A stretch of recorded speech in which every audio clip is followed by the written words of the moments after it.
inimbitahan ng invited resource persons, hindi po ba man natin inimbitahan si Mayor Benji Magalong?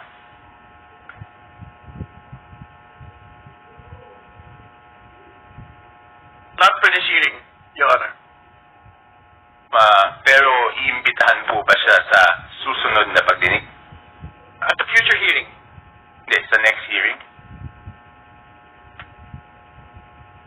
We have to discuss it first. Because nandito po kanina si Congressman Abante, siya po yung nagsabi na wag naman akusahan yung House at pangalanan kung sino yung tinutukoy.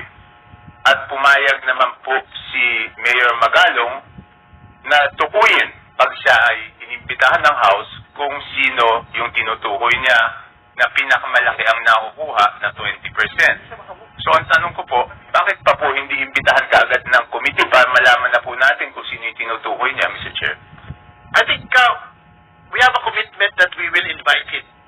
But the commitment is not on the next hearing. Kasi marami pa tayong pag-usapan. In fact, gusto natin isa-isahin yung mga Sims construction, hindi yung nagpakita. St. Timothy, hindi yung nagpakita. Ito yung alam ng mga tao na gustong malaman yung katotohanan eh. So, ibig sabihin, we are united with Mayor Magalong on his commitment against corruption. For him to name the 67 lawmakers, no question. But he will be required in this committee to do it on their own. State 67 lawmakers who are contractors first. Second, lawmakers who are allegedly receiving 30 to 40% kickback. That will come in due time. That is the commitment of this committee.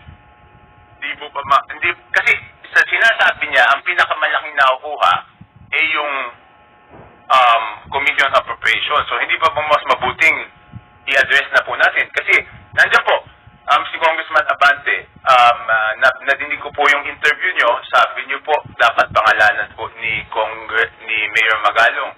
So ayaw nyo bang mag-present ng motion na imbitahan na siya kaagad para pangalanan na rin po niya? Sinabi naman po niya na willing naman po siyang imbitahan. Congressman Abante, you're being asked. Should I make the motion now? Better, Mr. Chair, to show na talagang seryoso tayong imbitahan niya. I just have one, Mr. Chair. Before speaking, I have one question lang po to Congressman Chaco. Is this part of your interpellation or what is this? Okay. Alright, part of my 5 minutes, Mr. Okay, Chair. alright. And after this, I will have no further questions because this will be my basis of seeing if talagang may pupuntahan tong committee na to o wala. Kung ayaw natin imbitahan si Mayor Magalong sa agarang panahon, medyo may magkakaproblema tayo sa credibility niyan. But I think we have to state for the record as well that in many public forums, Mayor Magalong has labeled the committee as merely a moro-moro committee. So I think the public should look at that as well. To respond to Mr. Chair, Congressman Chaco, please.